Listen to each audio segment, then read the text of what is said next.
first one here? Four.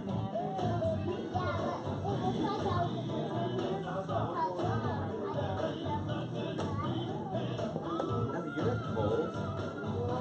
She's never cold. Oh my She was goodness. bathing in like cold water. That's not cold. I feel like people look like ice cream. She's like, what's that?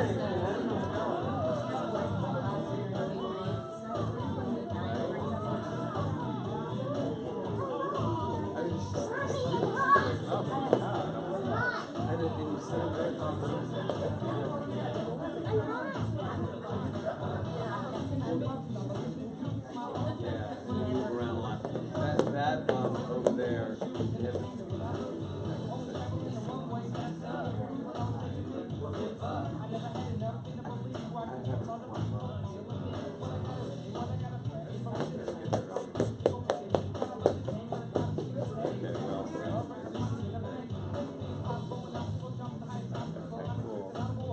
Oh yeah, Jackson.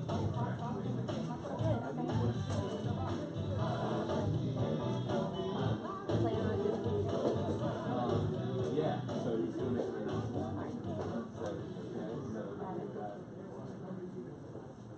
I have my habits sent out to everybody, and then the ones after that, I can do it.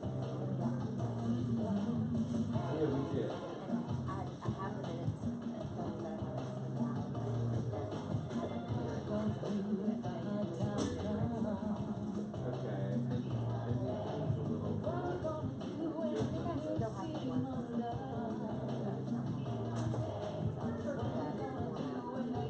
Oh, you do?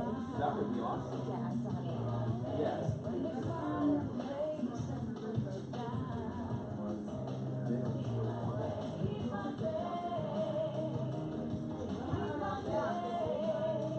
I think it's a little chilly.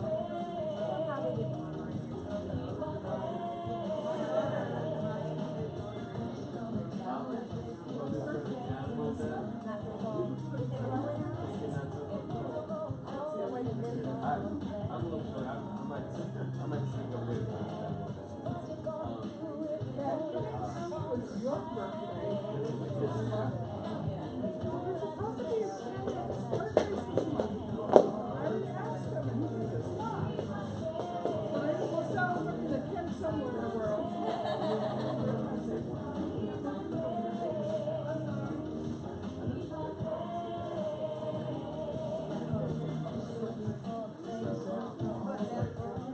Hi Sharon. How's it going?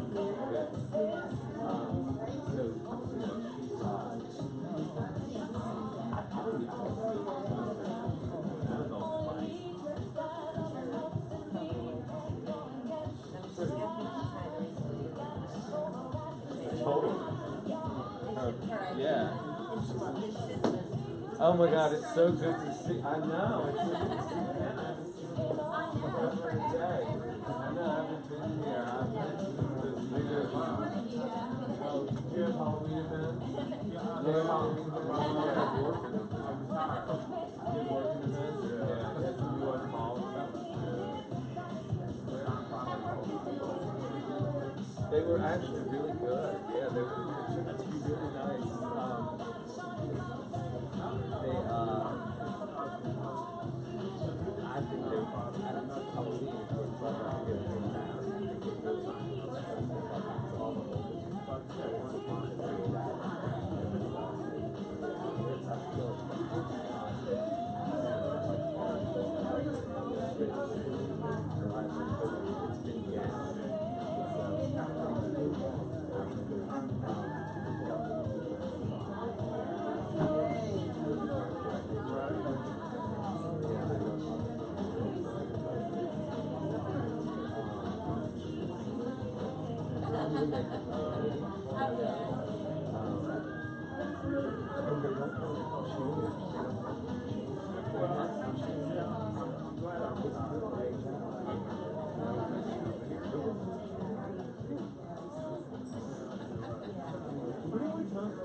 That's till 4 a.m.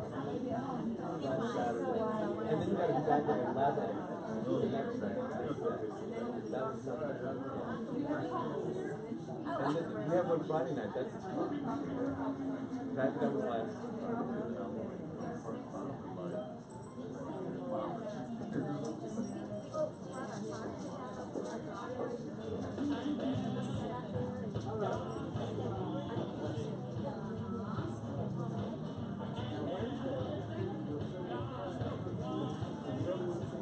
No way, I was wondering if people still treat it. That's lovely. They actually have 4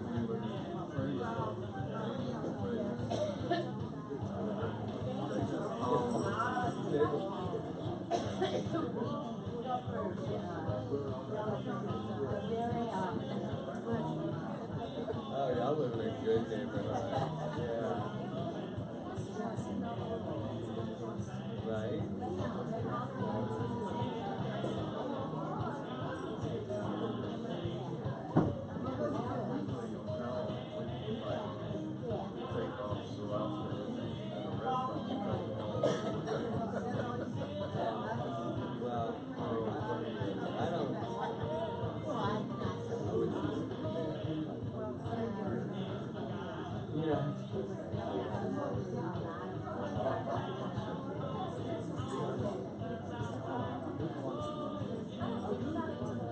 Oh, I don't either. Yeah, no, I don't either.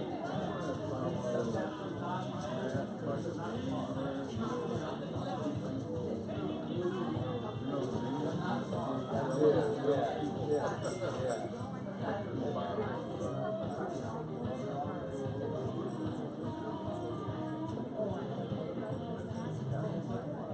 Oh, that's cool.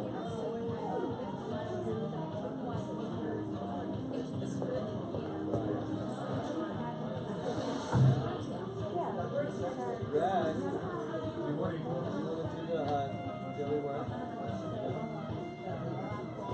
What? Hi, how y'all doing?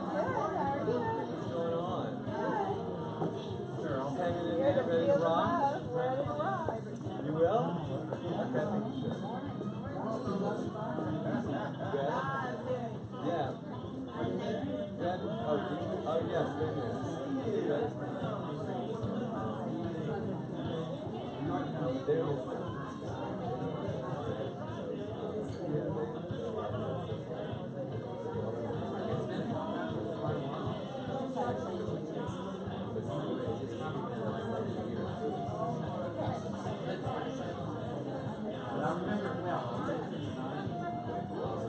Oh, you're kidding.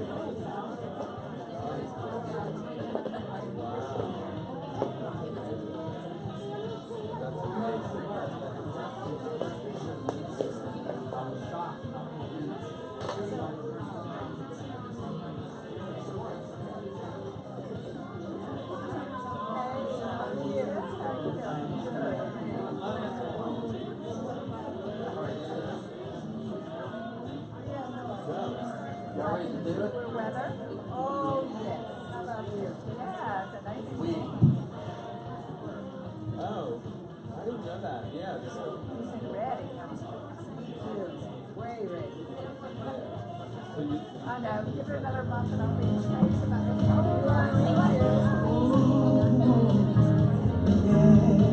Good morning, everybody. Welcome to Unity of Metairie. Join us in song this morning as we affirm that life is so good. Here we go.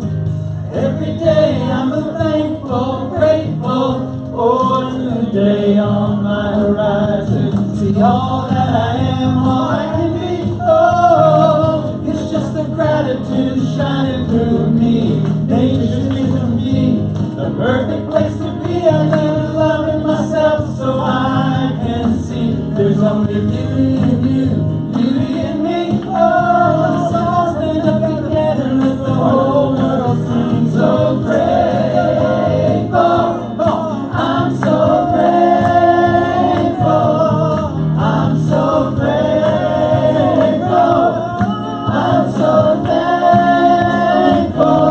My life is so good. Precious and good. Precious and good. With every step I take, with every step I take, it takes me higher on my path of awakening. See through the eyes of love, there's only one of us. So let's be thankful for all that's been given us. No need to live in fear, all of life is here. Come on and love, let love come shining in. Smiling faces, warm embraces, so let's all stand up and let the whole world know. So grateful, I'm so thankful, I'm so grateful, I'm so thankful, I'm so grateful, I'm so thankful, I'm so grateful, I'm so thankful. My life is so good, precious and good, precious and good. So welcome to Unity of Metairie, everybody that's in the building and everybody that's watching us online on Facebook. We welcome your presence here. We hope if you're watching us that you feel the love in this building with our wonderful spiritual community. We are here to support you on your spiritual path, whatever that may be, as we support all religions, all spiritual paths, and all lifestyles. We're so grateful. Grateful. I'm so thankful. I'm so grateful. I'm so thankful. I'm so grateful. I'm so thankful. I'm so grateful. I'm so thankful. My life is so good. It's precious and good. Life is so good. Precious and good. So let's take a moment and say hello to your spiritual family with some hugs and handshakes. Welcome, everybody.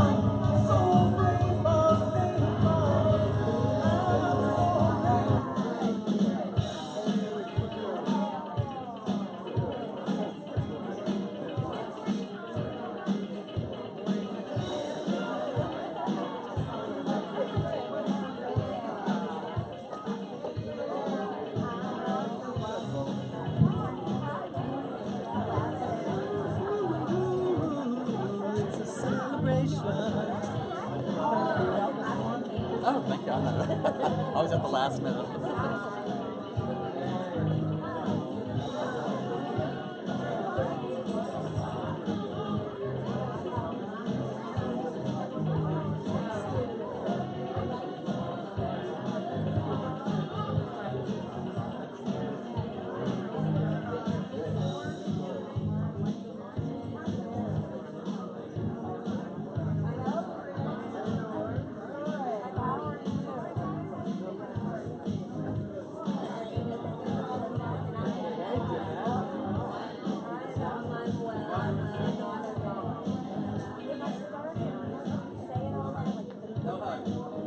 All right.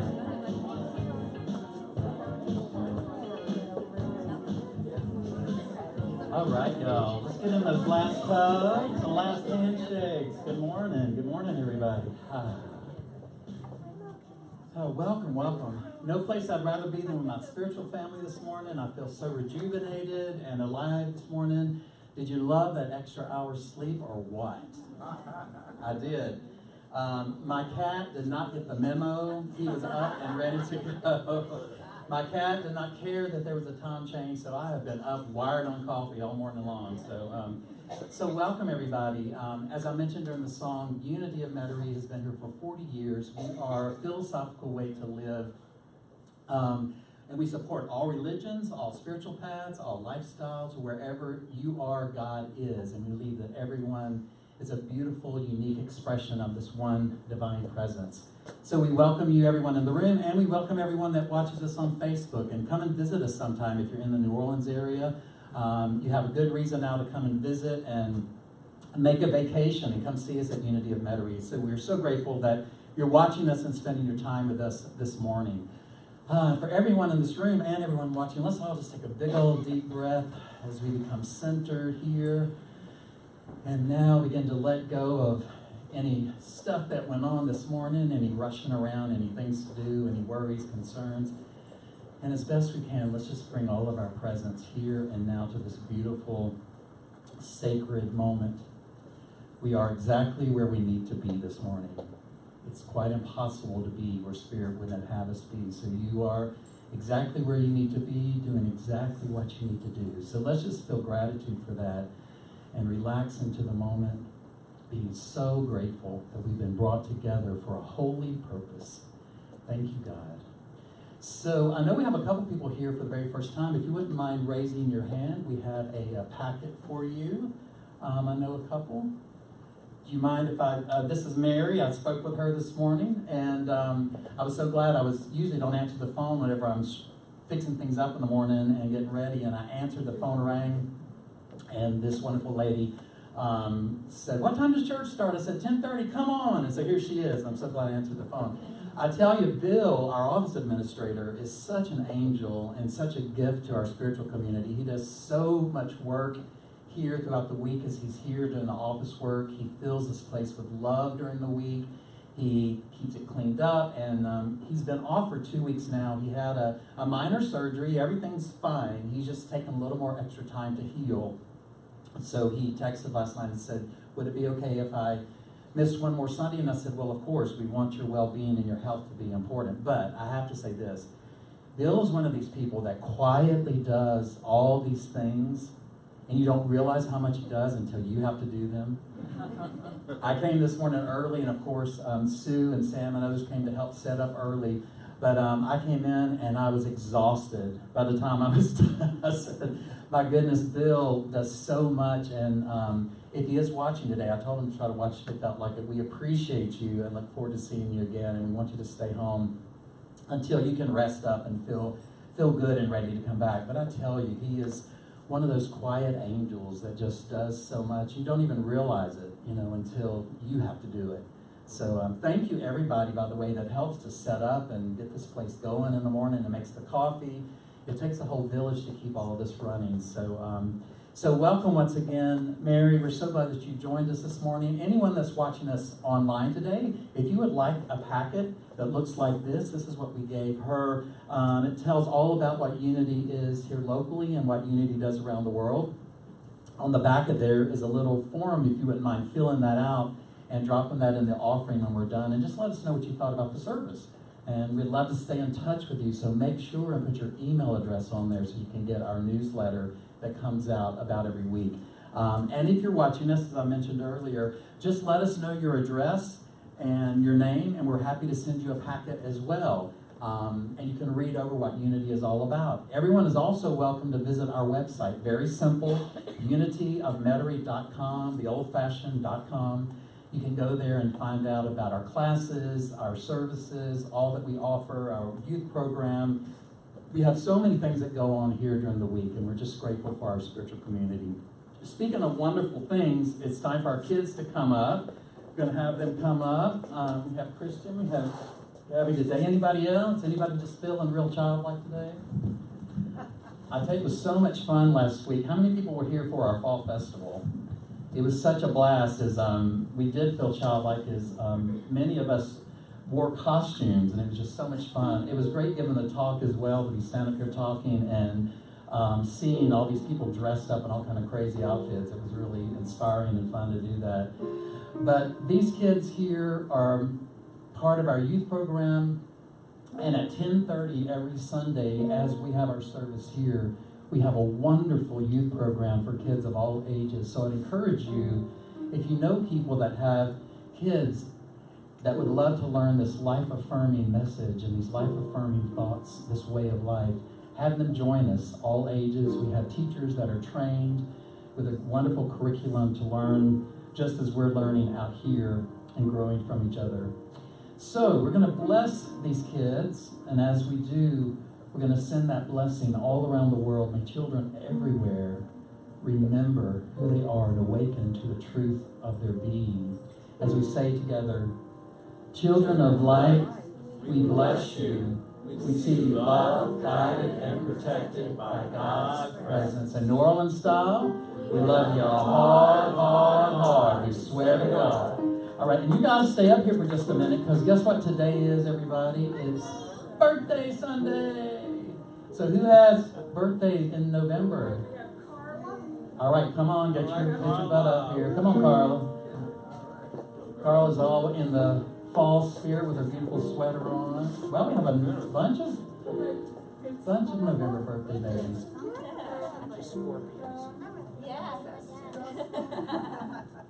We have a whole group of them. That is a bunch. I'm trying to think, what's 8 months from now, if we go back? What's going on during that time? Somebody was busy. I'm trying to think about time that was. Valentine's Day, that's what it is. So that's why we have all these babies. It goes back quite a way. So we're going to sing to them this morning, and we invite everyone to stay after service to have some birthday cake. We thank everyone that makes our cakes for us. So help them celebrate their birthday for this month and stay and have some cake. And when we get to that little part at the end, we say, happy birthday, God loves you. So everybody doesn't do mealy mouth. When we get to that little ending part. So everybody ready to sing? Me, me, me, me, me, me, me, me. Here we go. Happy birthday to you. Happy birthday to you. Happy birthday, God loves you. Happy birthday to you. All right, you guys can have a seat as our kids can head back to have their wonderful time of learning and joy in the back. So once again, let's all breathe in deeply, becoming centered and still here in this moment. As best you can, begin to let go of any thoughts that may be distracting you, any thoughts of the past, any concerns of the future. Bringing all of your attention and focus right here and right now.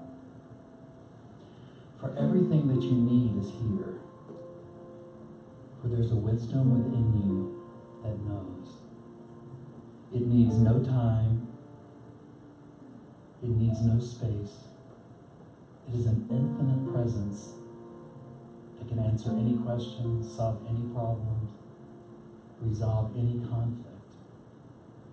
So we begin to turn ourselves inward, allowing ourselves to become quiet and still. Knowing with gratitude that we are exactly where we need to be this morning. So we begin our service by listening to these inspiring thoughts from our daily word. Sunday, November 4th, 2018. With joy and gratitude, I embrace all of God's good. The Gospel of Luke tells the story of a father who willingly divides his property between his two sons. After wasting his inheritance and then experiencing extreme poverty, the younger son returns to his father's home humbled. When the young man declares his unworthiness to be called son, his father responds by giving him gifts and celebrating his homecoming. Surely this young man experienced grace. Like the prodigal son, I may feel unworthy. Feelings of unforgiveness, such as the older brother felt, may also block the flow of good in my life. As I recognize and release these thoughts and feelings, I open my entire being to God's grace. With joy and gratitude, I embrace all of God's good. The daily word is inspired from Luke 15:31. Then the father said to the son, "Son, you are always with me, and all that is mine is yours." What a beautiful reminder today that no matter where our spiritual path has taken us, where life has taken us, that we are always held in the hands of grace. This presence, this love that is within us, that adores us, waits with open arms for us to look within and remember everything we see in this world is temporary. The only truth of who we are is spirit, created in the image and likeness of God. We return home in our heart and in our mind. For here within us, this still small voice waits, listening. As we come together this morning in love, binding our hearts and our minds as one beautiful presence, each part of a tapestry that is God. We come together in this moment. We bind our hearts and minds, for we are form a tapestry, woven from one life, one creation, undivided, all unique expressions of God. We come together now in one accord.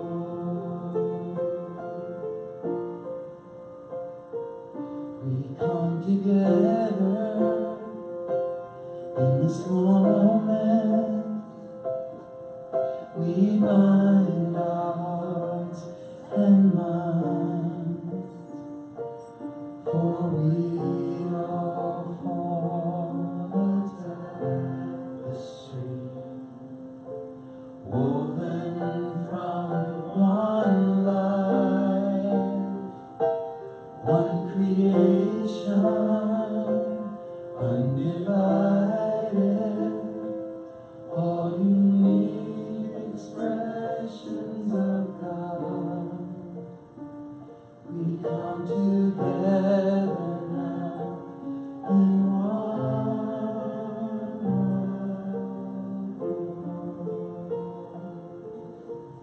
one creation undivided, one creation undivided, all unique expressions of God. We come together now in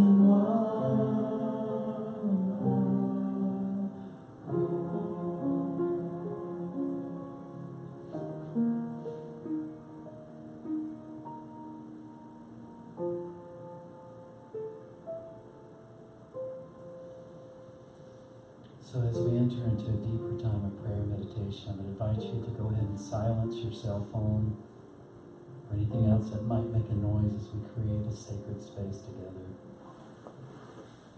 We'll get into a place of stillness, quiet,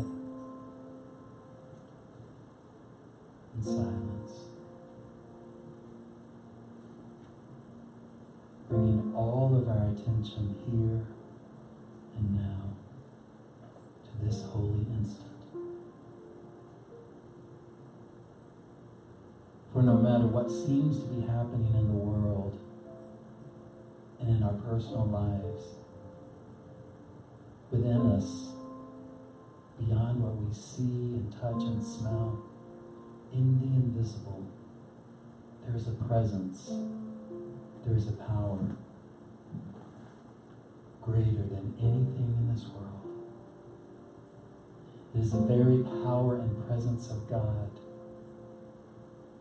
It is the place within you where nothing is impossible. Here, the only laws are the laws of God that say you are whole, perfect, complete, created in the image and likeness of love itself. We sometimes miss the mark and experience things in our life that seems painful and challenging. But we know that within us, in the stillness, underneath all that we see, there is a presence that only knows love, that only knows perfect health, that only knows peace. Peace. The perfect peace of God that is always within us.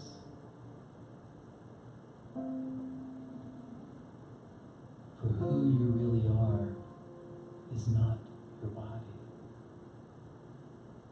Who you really are is your essential self. Spirit. Timeless. Unbound. Ageless. Forever loving, forever loved.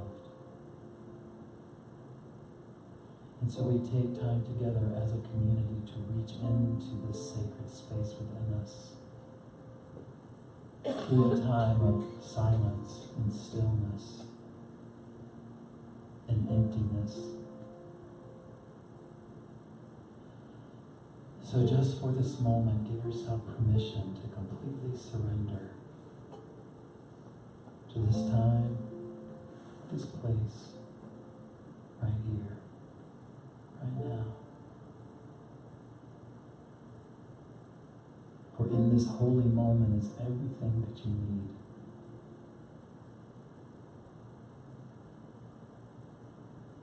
I invite you to allow your body to completely surrender and relax into the chair. Sit in any way that is comfortable for you. And as you bring all of your attention and energy within, begin to watch your breath. Breathing in deeply. And then letting go. Become very conscious of your breath, watching it as it comes into your body. And as it goes out as you exhale.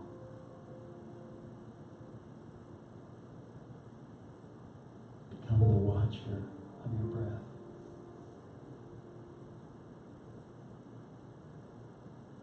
As your body completely surrenders and relaxes. If you become distracted or uncomfortable, just simply bring your attention back to your breath, watching it come into your lungs. And then go out.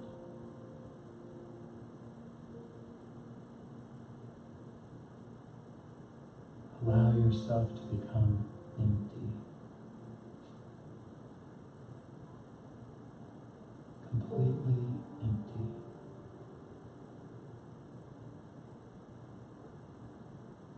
And just as your body has become still and relaxed, take a moment to look at your thoughts. See what may be there. And gently begin to let your thoughts fall away and unwind. Creating a space of emptiness, openness. We're here in the sacred, in the silence. That gap between your thoughts.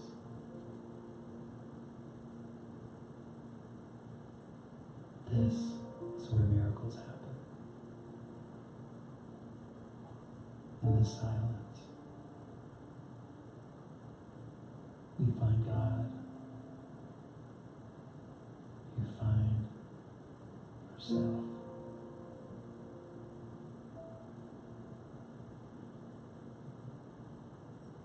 In the stillness,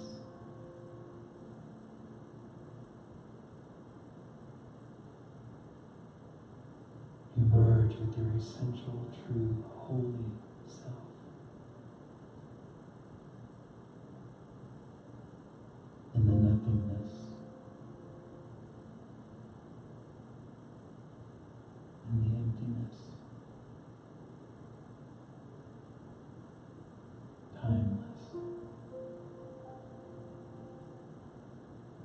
ageless.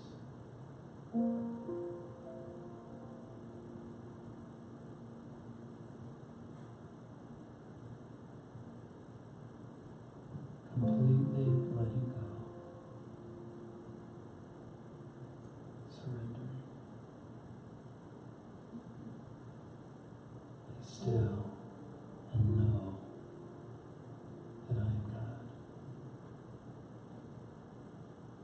Be still and know that all is well.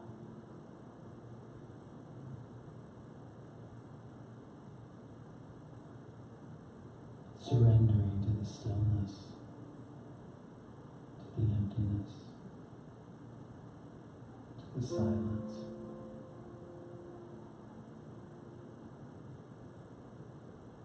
Listening.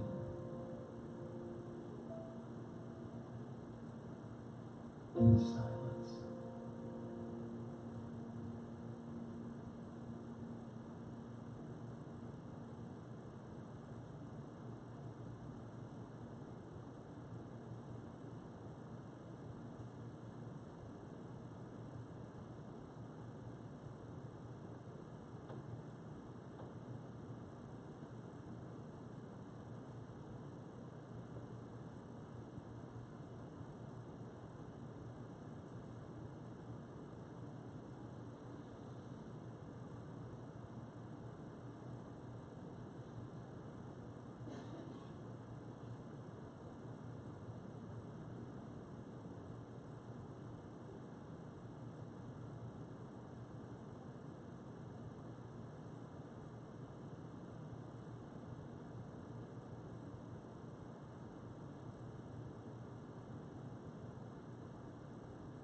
And from this beautiful, sacred place of stillness and silence we rest,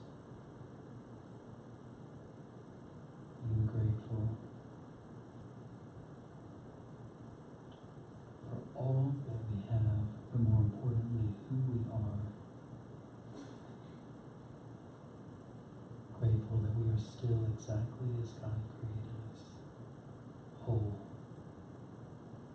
perfect, complete in the very image of love itself.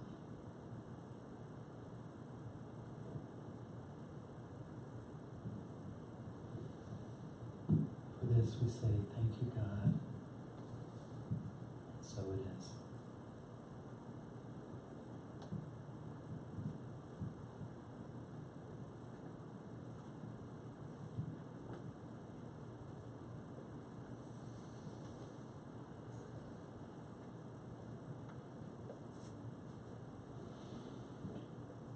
Once again, one more deep breath of gratitude. As we say good morning, see some beautiful sunshine has emerged.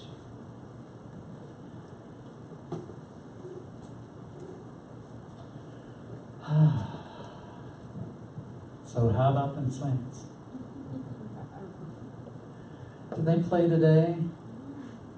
Who's our Saint expert? Today at 3:30. Oh, good. We have a lot of time. We can stay here a while. I have to tell you that I do love our new starting time, even though it's taken a little bit to get used to. We're still, everyone, especially the congregation, is getting used to the flow of it. But I love it. Just one of the reasons I love it so much is that whenever we're done with church, even if we go out to eat, normally at that time it feels like it's already 2 or 3, and I get home and it's only like 1 or 1:30, and it's just really great. And I was saying, speaking of the Saints, because if there is a Saints game, we'll have plenty of time to get out of here, and especially Annabelle, who skids out of the parking lot if there's a Saints game right at noon. By the way, we missed you last week, Annabelle.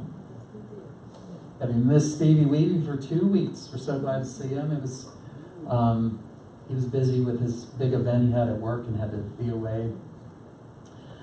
Well, speaking of football, I probably shouldn't even say this here, but I grew up in Alabama.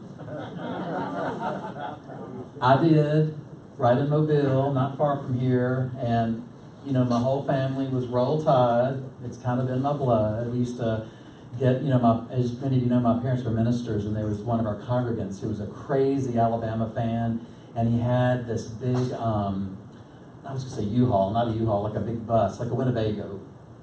Remember when there used to be Winnebagos? They still make Winnebagos? Things like them, now there's all kinds of things, but back then Winnebago was the go-to one. They had it all tricked out with, Go Tide stuff, and it was fun. We used to ride in that thing up to the games and tailgate, we didn't do wild tailgating, it was really calm tailgating, but we would go there basically to get a spot. And it was just so much fun. Watching the game last night brought back all kind of good memories. My dad loved Paul Bear Bryant. Oh my goodness. And so, like I said, I shouldn't be mentioning all of this. I see some sour faces around as I look around, but I was happy to see them actually kind of trounce. They didn't just win, they kind of trounced LSU last night, but it was fun to watch. One of the prized possessions that my mom had, she still was an Alabama fan up into her 80s and 90s until she passed at 92. At her 90th birthday, my sister and I were able to call in a favor to someone we knew that worked at the University of Alabama Sports Department and get, now his name is Nick, what is his last name? Saban. I couldn't think of it all. I was thinking Sabine. Nick Saban, we got an autographed Nick Saban picture for my mom. And for her 90th birthday, we were going to plan a big party. That's a big one. Not many of us make it that far, especially for her being in such great health. And so a couple funny things arose from that. For one, we started planning it months in advance. We decided to have it at her favorite seafood restaurant over in Mobile, this beautiful place called the Oyster House on the Causeway, and got a party room where they set up, not really a party room, but a big space for us. So we told Mom, we were like, well, who would you like to invite? And she looked at me deadpan seriously and said, son, all my friends are dead. And I thought, wow. And she went on to say, because I had this funny look on my face, she said, if you're going to get this old, you have to be brave because you have to tell everybody goodbye. She said, everybody that I knew that were my friends, including your father, they've all passed. I'm like the lone one standing. She said, everybody talks about they want to live a long life, but you have to be really brave to get this old because you have to say goodbye to everybody. And I never thought about that before in those terms. We always think, oh, I want to have a great long life, but I never had thought about that before. And that was her experience. She was joyful and happy. She wasn't bogged down by that, but it was kind of a humorous, funny, weird moment in a way. And no, she was talking about, of course, the friends her age. And even beyond that, people loved my mom so much. We ended up having about 50 people there, and it was a really, really great time. And everybody was giving her all these presents and cards and in the restaurant. And once she got that Nick Saban picture signed, she kind of went into a catatonic state and was staring And I was trying to give her my card. I had bought her, I don't remember what it was. It was something that was meaningful, and she was just like, oh, that's nice. And somebody else would come and give her a card. Oh, that's nice. I remember somebody gave her like a $100 bill. She was like, oh, that's nice. And she didn't see anything else except that dang Nick Saban thing, which she hung right by her chair. And we still have it, of course, since she passed, and it's such a great relic to have. So it's just been in the blood for quite a while. You know, I love that in our world today, we see messages from Spirit all around. And I long time ago stopped thinking that some things are spiritual and some things were not. For instance, you know, thinking, oh, we come in here this morning, this is a very spiritual time. Then we go to the bank and that's not spiritual, or whatever. But I've come to learn that every encounter is a holy encounter. And if we're willing to look and willing to be aware, we get signs about what we teach here in Unity and other metaphysical teachings. We get signs all around us. We get signs in books.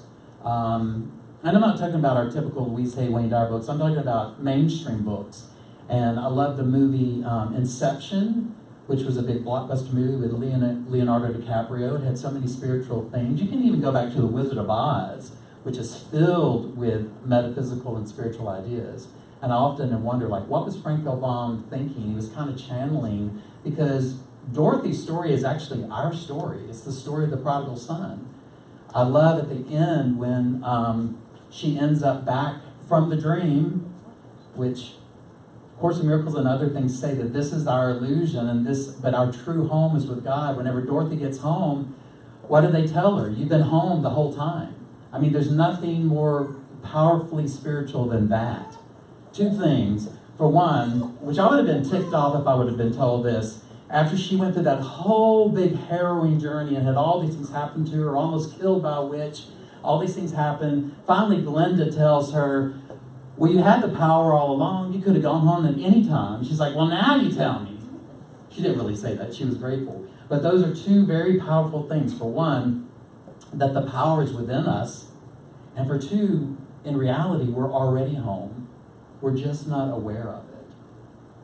And so as we continue to awaken on our spiritual path, whatever that spiritual path may be for you, we become awake and we begin to see things as they really are, seeing beyond what but all of our senses see, and realize that in the invisible, there's something really magnificent working.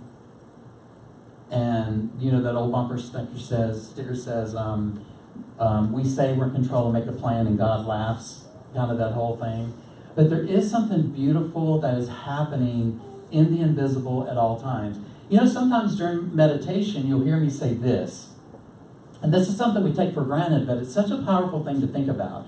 Sometimes in meditation, when I'm talking about breathing, and I'm talking about, you know, our heart beating, I bring up the idea that we should be grateful, taking a moment in the middle of meditation to be grateful that even though we can consciously breathe in and use that as relaxation, even when we go to sleep and we're not even conscious of the world, we're not even conscious of our body for the most part, that there is this magnificent, beneficent force that continues to beat our heart and breathe our lungs without any effort on our part.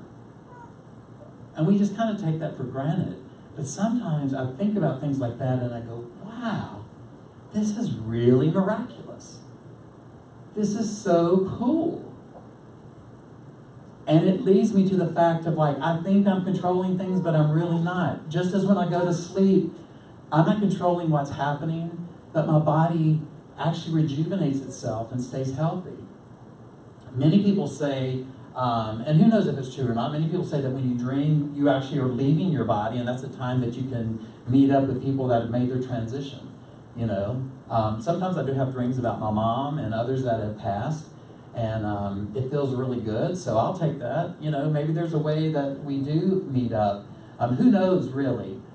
But the bottom line is that in the invisible, underneath all that we see, something wonderful is happening all the time. But we just have to open our eyes and be willing to look and see it.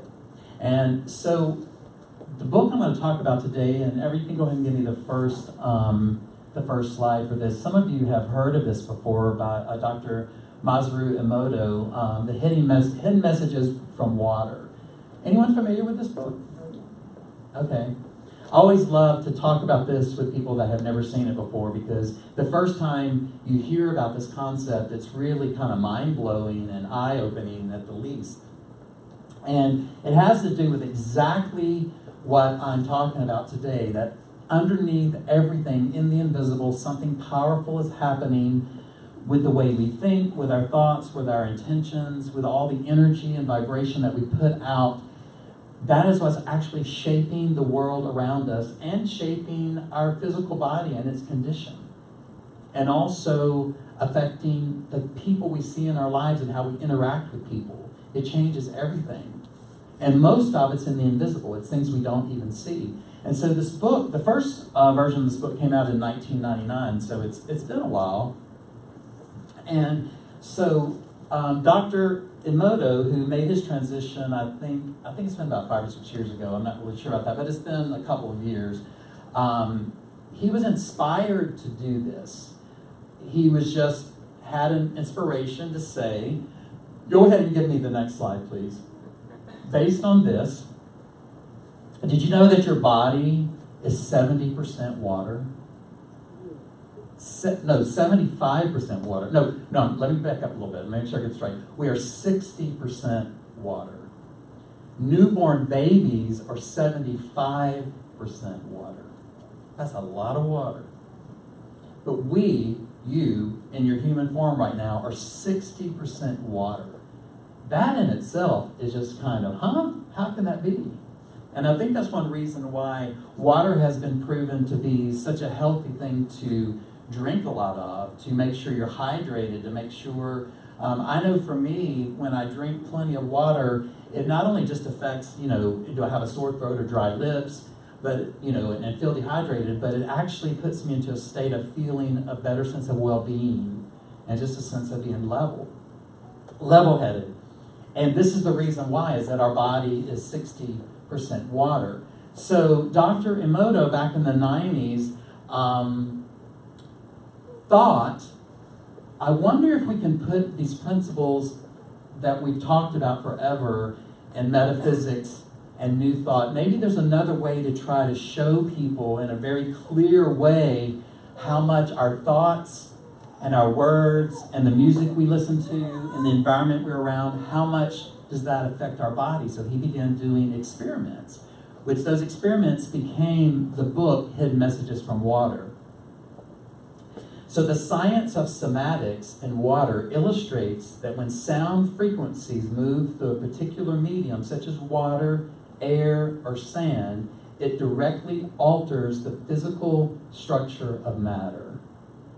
I mean, that's a mouthful, but it's true. The science of somatics in water illustrates that when sound frequencies move through a particular medium, such as water, air, or sand, it directly alters the physical structure of matter. As you can tell, water labeled with positive words is far more symmetrical and aesthetically pleasing than water labeled with darker negative phrases. Now, I kind of got a little ahead of myself there, because the experiment that he did was he got a group of people to help him, and he got water that was double purified, exactly the same, came from the same source. It was double purified. Supposedly that made it, or double distilled, it made it more pure than any other type of water. And he took this water and conducted a whole series of experiments. The first one was that he lined the water up in little vials, and he actually put words by the water and let it stay there for a while. Like, no one's speaking them, just the words. So let's look at some of these slides. So water creates crystals. If you look under a microscope, it creates crystals. It crystallizes into form. So kind of startling. This is what it looked like when the phrase says, "You make me sick, I will kill you," which is a really strong negative phrase, about as bad as you can get. You see what that looks like. Actually, would somebody lower, I think we'd see it better if we lowered these lights. Anybody familiar with the light system? Yes, just go ahead and lower the French fry lights, as I call them. I think we can see this better. Actually, take a little bit lower. Yeah, that's a lot better. All right, and then this is Adolf Hitler. This is heavy metal music. So you see what happened to the water crystals under a microscope after these were applied. Now look what happens when you put thank you. See the difference? See this beautiful formed crystal? Look at the one that says love and appreciation. And of course, Mother Teresa. So he began this whole series of experiments, which was eye-opening and startling even to him, because even though he knew that something was going to happen when he did this experiment, he had no idea how profoundly it was going to affect the scientific community, and that so many people would be interested in this, that the book actually, he wrote the book really for his friends and colleagues and for scientists to look at, that the book itself would become such a bestseller that people were interested in this kind of stuff. So water memory shows how our own intentions can alter the material world. This has been demonstrated by Dr. Masaru Emoto, who has performed studies showing how simple intentions through sound, emotions, and thoughts can dramatically shape the way water crystallizes. Through the 1990s, Dr. Emoto performed a series of experiments observing the physical effects of words, prayers, music, and the environment on the crystalline structure of water. Emoto had photographers take pictures of water after being exposed to the different variables and subsequently frozen so they could form crystalline structures. And then he goes on to say, as I said, the results were beyond eye-opening. So why is this important? So go on back to the next slide. Remind us again, why is this important to us? Do the one before, Everett. Go to back. Why is this important? Because we are 60% water. This is why when we do things such as affirmations, and we do things as setting intentions, and we do things as prayer, and we do things as meditation, this, I believe, this is a reason why we can even heal our bodies of things. At least this is a clue for us to see inside, to see what is happening. Because if we are 60% water, then water and the way it forms and crystallizes is definitely going to affect our physical body. Now, one thing I want to say here, and this is really important, I think, for all of us to realize. I remember when I first read Louise Hay's book, You Can Heal Your Life. Anybody read that before, familiar with it? Just really awesome. And it's been around now for maybe over 30 years. I know Louise wrote it when she was about 60 or so, and she passed when she was 9. So yeah, at least 30 years. Very powerful, basic book though. And Louise was one of the first people that I ever heard of doing affirmations. Like, I didn't even know what that was for a while. And what I've learned though about affirmations, and you may have experienced this yourself, that affirmations only work if they're coming from the deepest desire of our heart with emotion and intention. Because I'll never forget, it's kind of funny now, but not what funny at the time. I remember when I read that, I got so excited, I made all these signs that said, I have $1 million, I have $1 million. And I made like, I think 30 of them, and I posted them all over the wall. I said, when I get up, I'm going to see these signs, and when I go to sleep, I'm going to see these signs. I'm going to see these signs all day long. And I got so disappointed when $1 million didn't show up. I was like, say, where's my stuff? Where's my stuff? And The Secret also leads out this too. If you've ever seen The Secret and the Law of Attraction, which is a very powerful book and movie which got into the mainstream, as you've heard me say before, once it's in Walmart, you know it's mainstream. And I actually did see The Secret in Walmart and in a couple of movies that's been referenced before. But what The Secret leads out, to me at least, is the fact that the law of attraction only works if those affirmations and those ideas and those intentions come from the deepest part of our being. Because words themselves without emotion and without heart really don't have any power. They really don't. And that was a really hard lesson for me to learn, because I thought, wow, this is going to be so easy. I just got to make signs and do affirmations, and everything's just going to work out right. And I was a little disappointed that I was going to have to do a little more extra work. I wanted to be enlightened fast. I wanted the quick way. I wanted the quick way out. I wanted to pull an Eckhart Tolle and go to sleep and fall into a vortex within my chest and wake up the next day enlightened. That's what I wanted to do. I was disappointed. You mean I actually have to do work on myself? Man. And on a side note, I know that sometimes when people first come to Unity and other groups like this, like the Center for Spiritual Living, there's two things that happen. For one, you hear the message, I can create my world. I'm the co-creator of my world. There's a power that I can use for the good that is within me. I can co-create everything I see. And then the flip side of that is, oh my God, I'm responsible now. And I think that literally scares people off sometimes. To say, you mean you're not going to tell me how to live?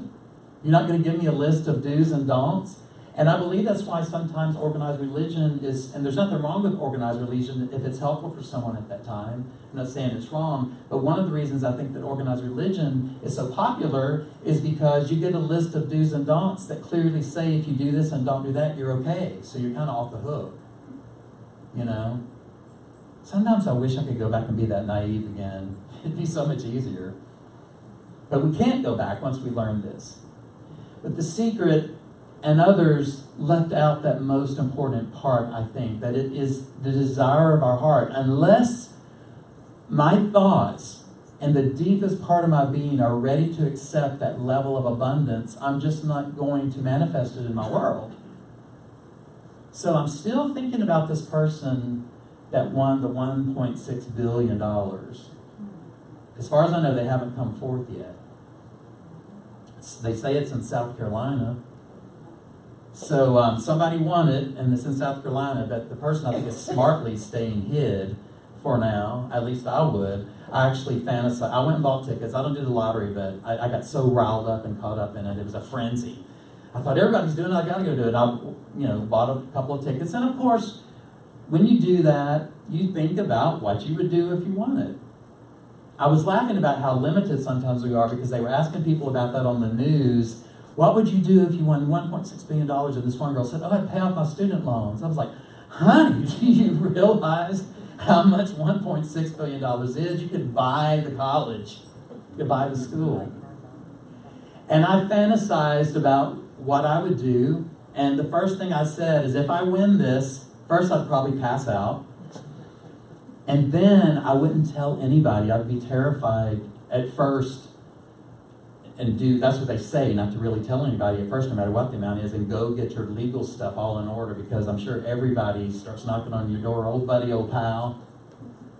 The reason I'm bringing up the lottery is that there have been documented stories, and there's an entire book written about this, which shows that the point I'm saying is true. You don't even have to do the research. You can look at the lottery effect. I think that's actually the name of one of the books. There's been a couple written about it. That says, there's case studies in there that show that every single person that won a large lottery who was in a state of poverty when they won the lottery ended up back in poverty. And the reason for that is simple.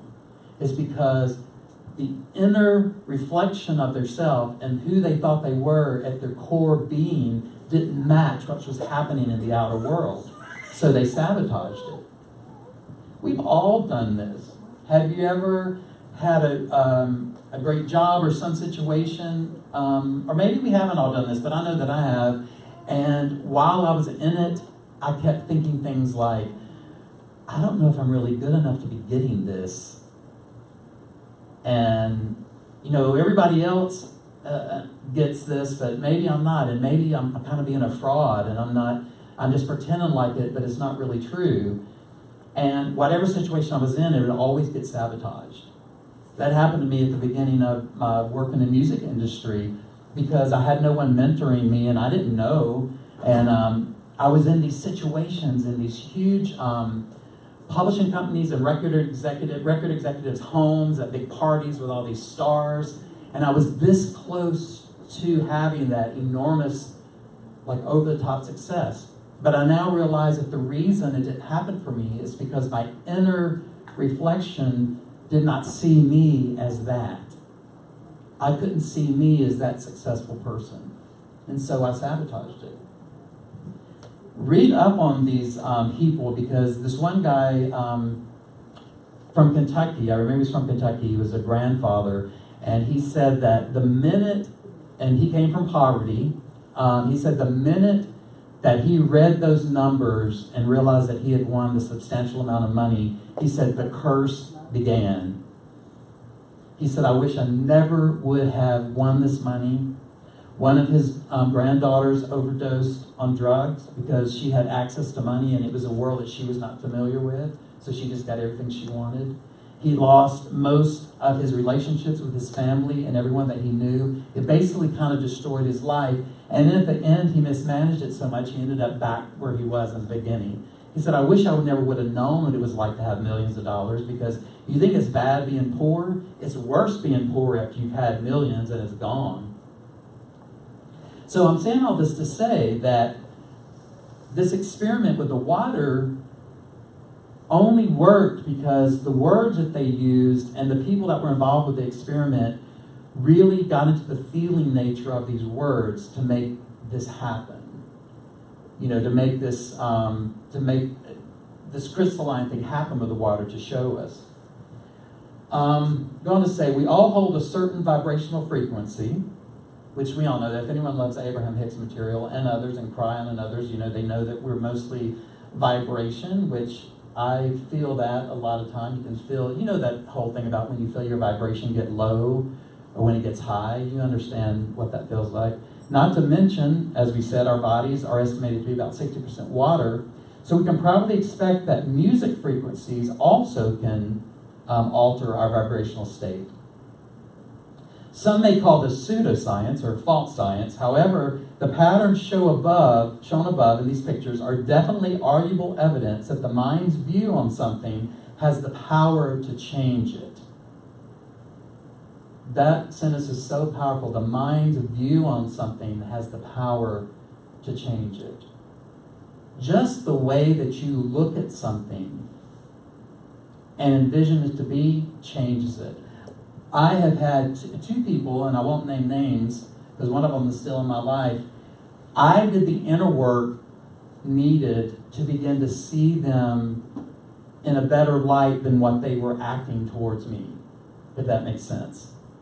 I looked past the actions and began to say all the time, you are only a beautiful, holy child of the divine.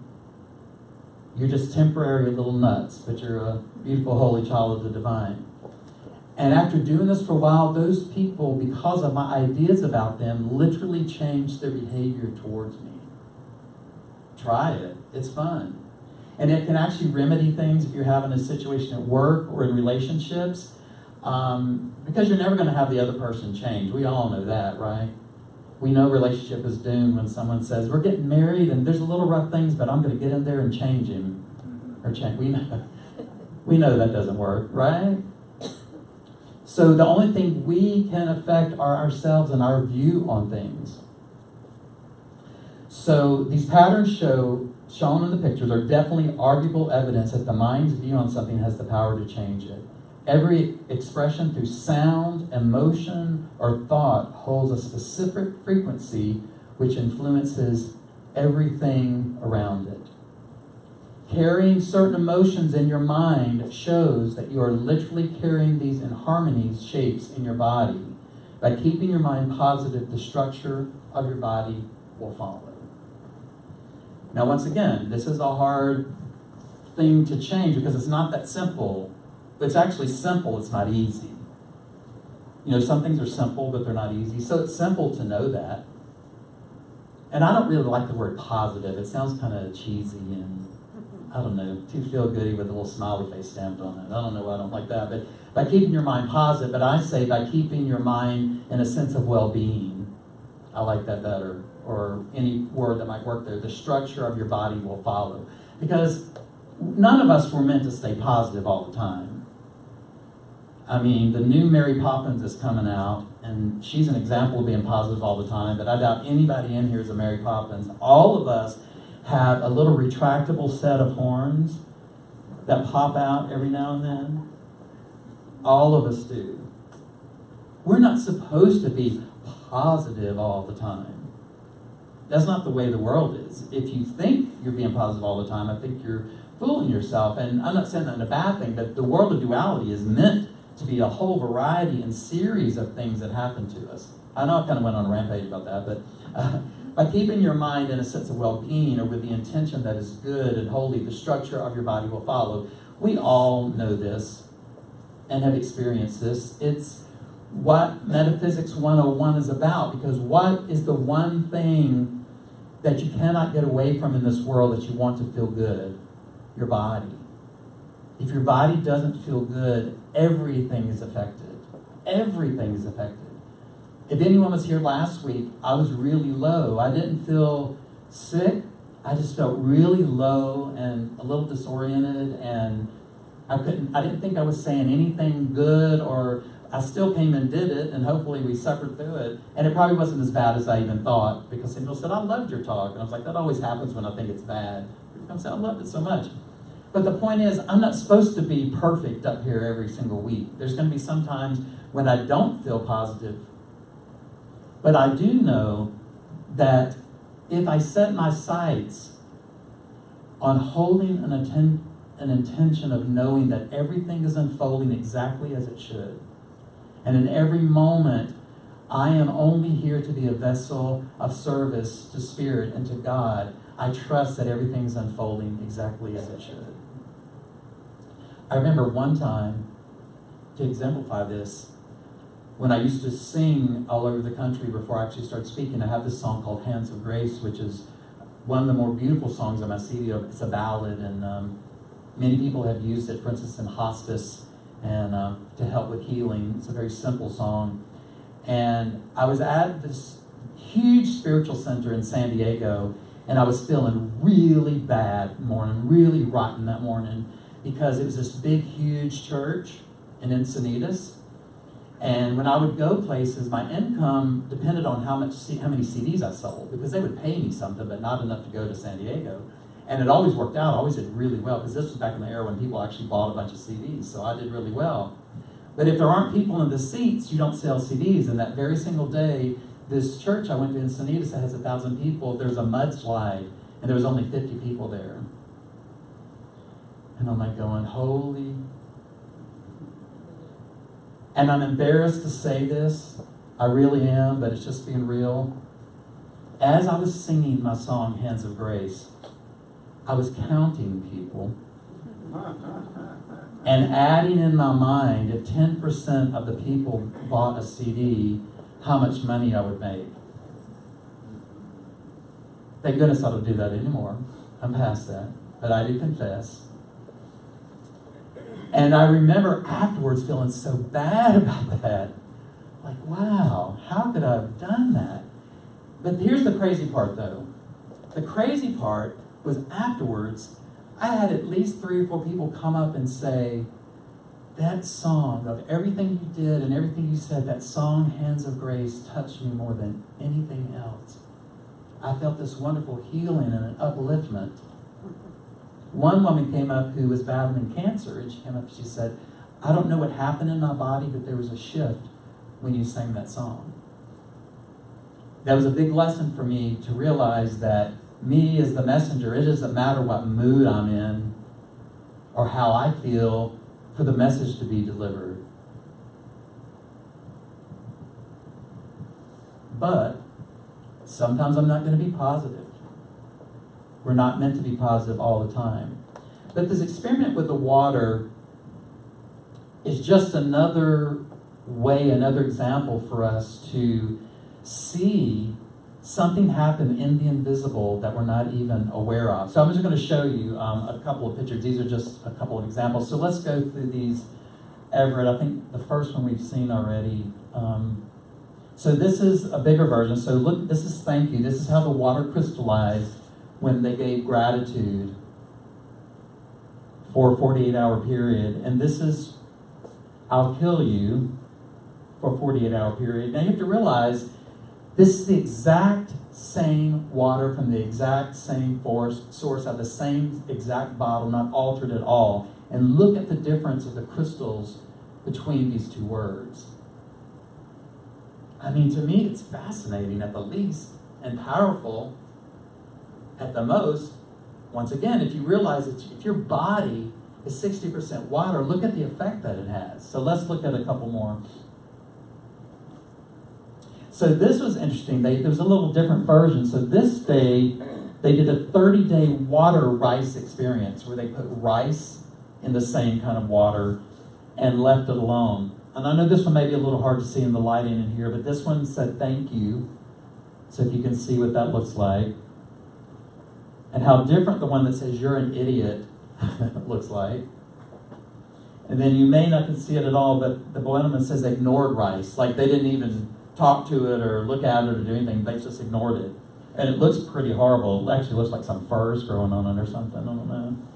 Looks like one time when I left some wet cat food in the back of the refrigerator too long and I cleaned it out and had so it looked like there was a caterpillar on it. And I thought, So I digress.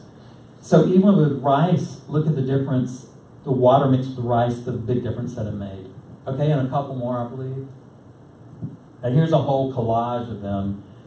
This is a Mozart symphony. This is the beautiful song Imagine by John Lennon. See the difference and the beautiful arrangements of those. This is Love, which when you look at this, is the most fully formed and vibrant one. Now this is one that they took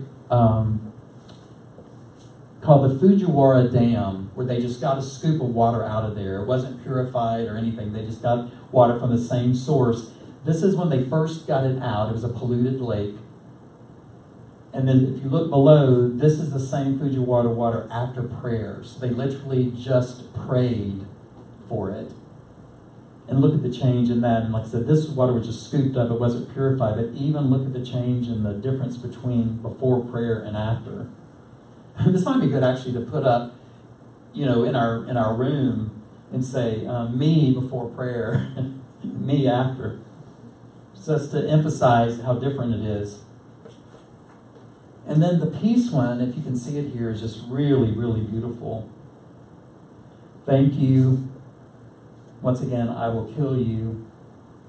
Just extraordinary difference between those. Is there one more, Everett? Is that the last one? That may be the last one. That's it? Okay. So you get the point.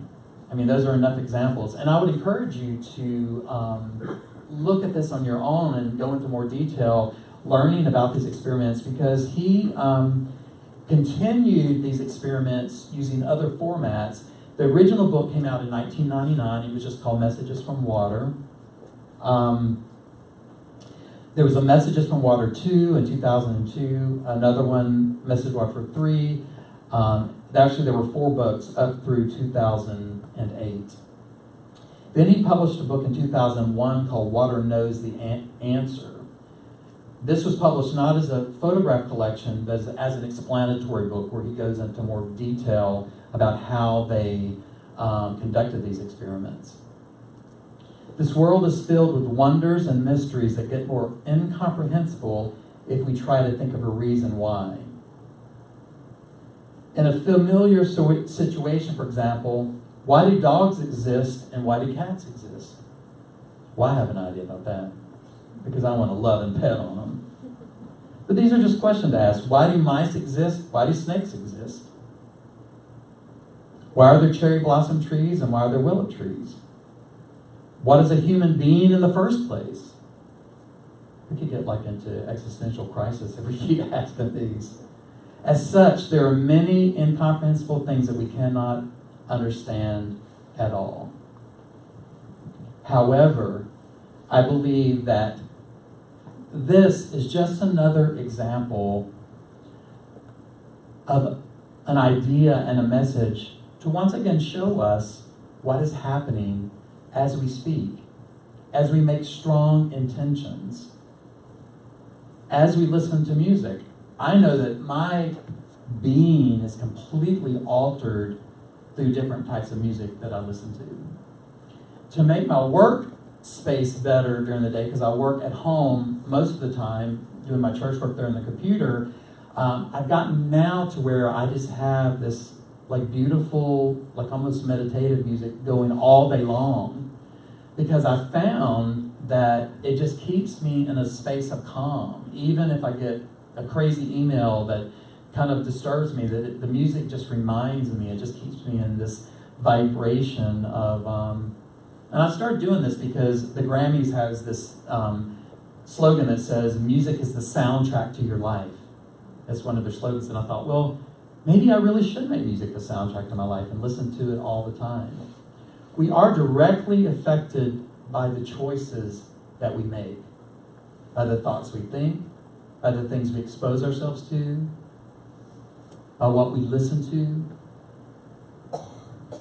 And that's why I love this really specific example, because it's clear as day, literally, looking at these crystals and trying to explain. And I also loved, of course there's people that don't believe this is true, and if you don't, it's fine. But I loved online seeing people trying to explain how this couldn't be. Like it was a coincidence, and it was kind of fun seeing people trying to counter-explain it, because when you look at it and you see peace looks like that, and I will kill you looks like that, I mean, it's like clear as day. But I would just like to give Dr. Emoto great thanks for devoting his work, his life to this, because once he stumbled upon this, he devoted the entire rest of his life talking about this and speaking about this, just helping us as just another tool. I mean, this isn't the answer. This isn't the big answer to everything, but this is just another tool for us to realize that there is this magnificent power in every part of our body, in every cell of your body. Every cell of your body has a consciousness. Every cell of your body has its own little brain. Every cell of your body is influenced by your decisions and what you choose to think and do and say and who you choose to interact with. And I love this little simple example, Messages from Water, that simply shows us in a scientific way what happens to the water, which can't say it enough, body's 60% water. What happens to the crystals and the formation of this water exposed to these different ideas and thoughts?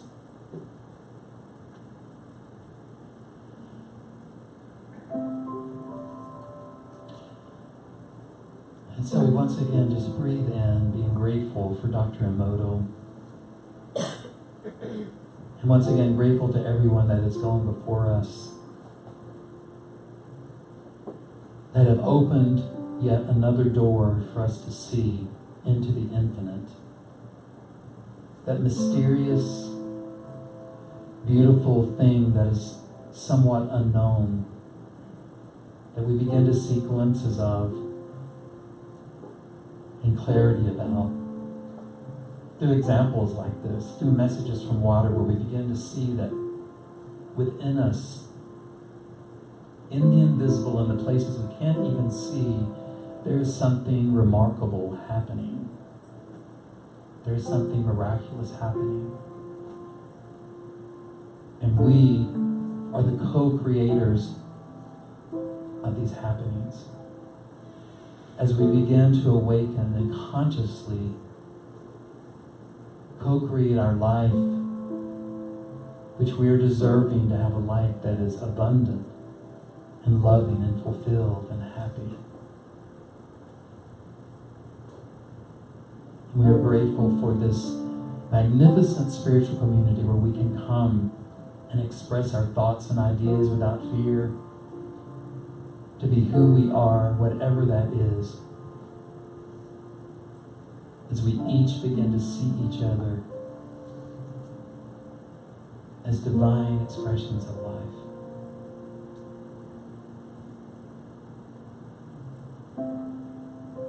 Knowing that each person, each individual, each group, no matter where they are, no matter what their beliefs are, we are all part of this one tapestry that is God. And so this morning we take a moment to honor our world's religions. to honor these faiths. Some have been around for thousands of years, some are new. But within each one of these, they hold a thread of oneness, a thread of connection. Let us open our hearts and minds to accept the uniqueness of all. Native American practice is the path of honoring the earth and all beings. Shintoism is the path sensitive to nature's spiritual forces, honoring sacred spirits of ancestry. Hinduism is the path of knowledge, action, and devotion. Sufism is the path of daily communion with God. Christianity is the path of love and forgiveness. Taoism is the path of meditation and contemplation, focusing on the inner harmonies of the universe. Confucianism is the path of deliberate tradition. Islam is the path of submission to the will of God. Baha'i is the path of unity and peace. Judaism is the path of living by sacred law.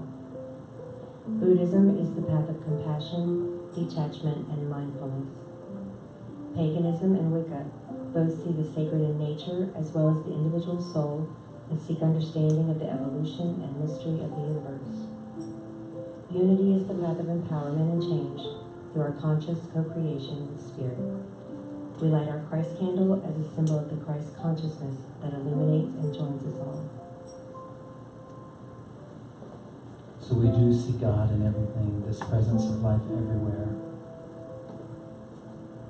We're grateful for all of these signs and ideas in books, in movies, in music. Wherever we may look, we begin to see Spirit reminding us of who we are. You are the beloved, the holy, beautiful child of God, created in the image and likeness of love. This is the truth about you. This is the truth about me. And so it is. So we come to that part of our service where we give to support this place that inspires us, that is here for us as a safe haven to express our spiritual beliefs, to be who we really are, and not be afraid to say, I am the beloved, holy child of God. We affirm that unity of Metairie is a great idea in the mind of God. And so we give this morning with an open heart, knowing that as we give, it returns to us as the world, the universe, is in a flow of abundance. And we get into this flow accepting, believing, loving.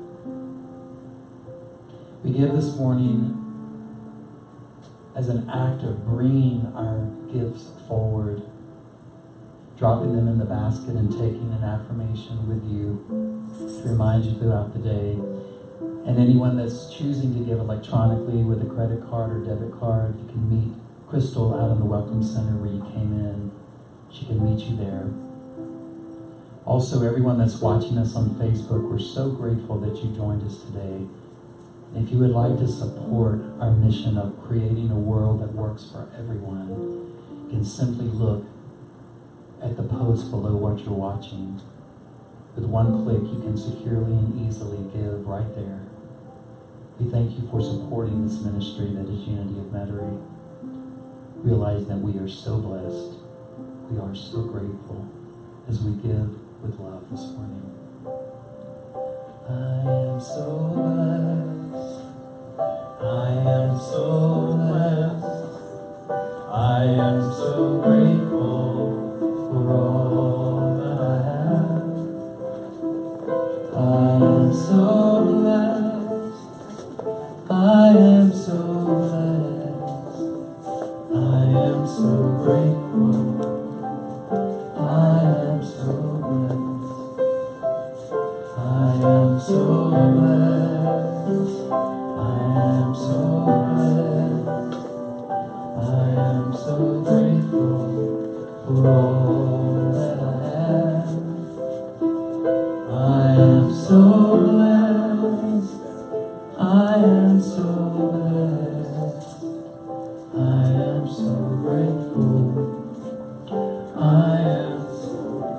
Say, we are so blessed. We are so blessed. We are so grateful for all that we have. We are so blessed. We are so blessed. We are so grateful. We are so blessed. We are so grateful. We are so blessed.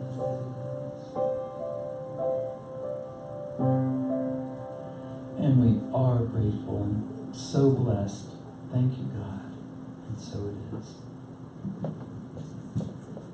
So once again, thank you everybody that joined us today for our service. We sure hope to see you again in the future.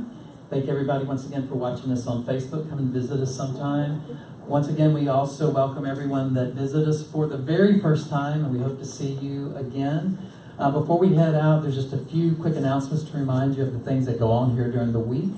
We will not be having our Monday night group this week on Eastern philosophy. However, Paul and Brenda will be meeting on Tuesday night.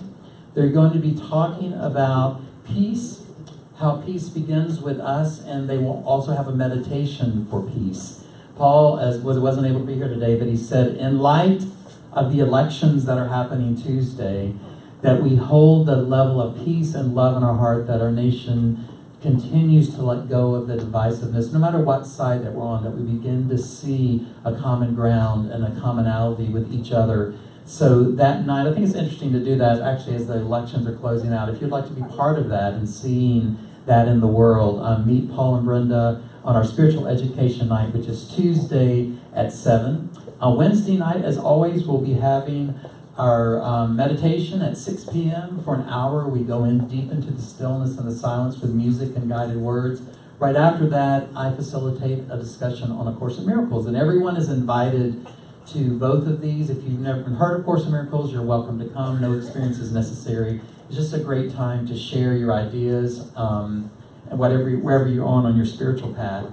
Last week, Carla and Ken surprised me. As you noticed, I'm still on the keyboard, on the piano, which has been nice for now, but Carla and Ken surprised me last week by starting a fund. There's actually a locked box out there. You'll see it looks like a little wooden box where we're raising money for a brand new keyboard. I would like to have the church have their own keyboard. We were using mine for a while, that we can keep set up here all the time and use, and it will just make the sound more full into the room. And we have some people interested in adding some drums and bass to that, so I'm looking forward to have that. If you would like to give, any amount is accepted. Carla and Ken started with a donation of $100. If you can match that or more, or even just give $5, it doesn't matter. You can give to our keyboard fund, and that's out there on the Welcome Center as you go out. Lost my little list. Where'd the rest of my stuff go? Oh, don't forget, we also give to Second Harvest Food Bank as a way to giving into the community. We are still doing, actually we're into a new month, so what should we do? Let's do pasta and sauce this time for November. So just spend $1 or so, pick up your favorite pasta, your favorite spaghetti sauce, or any other sauce. Bring it, drop it in the basket in the back, and at the end of the month, we will take that to Second Harvest Food Bank for people that might be in need, especially as a holiday. Can you believe it's the holiday season has come upon us in November? Yes? Can we make it things that they can use for Thanksgiving things like sweet potatoes, maybe cornbread mixes? Yes, so that's a good idea. You can do that in addition to the pasta as well. If you're out and about and they put all that Thanksgiving stuff right out front to make sure you see it. So that is a great idea. Let's do that for, and just really anything you bring is helpful for those in need. I know they especially need a lot during the holiday season. We have the new daily words available for November and December, as you heard read from this morning. It's a quick daily dose of inspiration. 2 months worth of that for just $5. You can get that in the Welcome Center as you go out. Another very important announcement. Next week is our rescheduled town hall / board meeting. That will be November 11th. We had to cancel that a few weeks ago because of some issues that came up. personal reasons. But next week, November 11th, we will have our regular board meeting and our town hall, which will include everyone. If you have any questions, concerns, or if you just want to sit in and see how the business of the church runs, you're welcome to stay and be part of that. We'll probably have some sandwiches and things to have right after that. Special announcement. Our wonderful nationally touring artist, Christy Snow, who's a dynamic speaker, a dynamic musician. We have some of her CDs out here. She's a craft master Native American flute player, is going to be with us on December 2nd on Sunday, giving a message. It is a knock your socks off day to be here. We're going to do a meditation together. She's one of my dear friends, and she's one of the most powerful speakers that I've heard. So please put that on your calendar and save the date for the first Sunday in December. She will be here December 2nd. I think that's about everything. So Sam, where's lunch bunch going to be today? So we had hummus and more in Severn. Hummus and more on Severn? It's Middle Eastern. If anybody like to join us, please let me know so I can reserve a table. Awesome. And then Everett just let me know that we did get CDs of the service made. Thank you for working a miracle with that CD player you've given us trouble. If you'd like to take this message home today or share it with someone to inspire them, you can get a copy of today's service on CD as you go out. We'll have that ready for you, and that's just for $5 as well. So lunch bunch, we did. Oh, don't forget, get some birthday cake for our November birthdays. So let's all stand together as we once affirm together again that God is in everything. God is all around us. God is in everything. God is in water. God is in all life. And bring up these kids a mic so we can hear them sing with it, Everett. They're going to sing along with us. Let's all sing this positive song together. I see joy, I see peace, I see beauty surrounding me. I see love in every breath I breathe. I see God in everything. I see happiness, I see freedom. I see the beauty that lives in me. I see perfection in what life brings. I see God in everything. I feel joy, I feel peace. I feel beauty surrounding me. I feel love in every breath I breathe. I feel God in everything. I feel happiness, I feel freedom. I feel the beauty that lives in me. I feel perfection in what life brings. I feel God in everything. Now the next time is always our choice. We can always choose. So let's sing that one together. I choose joy, I choose peace, I choose beauty surrounding me. I choose love in every breath I breathe. I choose God in everything. I choose happiness, I choose freedom. I choose the beauty that lives in me. I choose perfection in what life brings. I choose God in everything. I know joy, I know peace, I know beauty surrounding me. I know love in every breath I breathe. I know God in everything. I know happiness, I know freedom. I know the beauty that lives in me. I know perfection in what life brings. I know God in everything. Yes, I know God in everything. Namaste, namaste, namaste, namaste, namaste, namaste. The presence of God within me honors and loves the presence of God within you. Namaste. Namaste.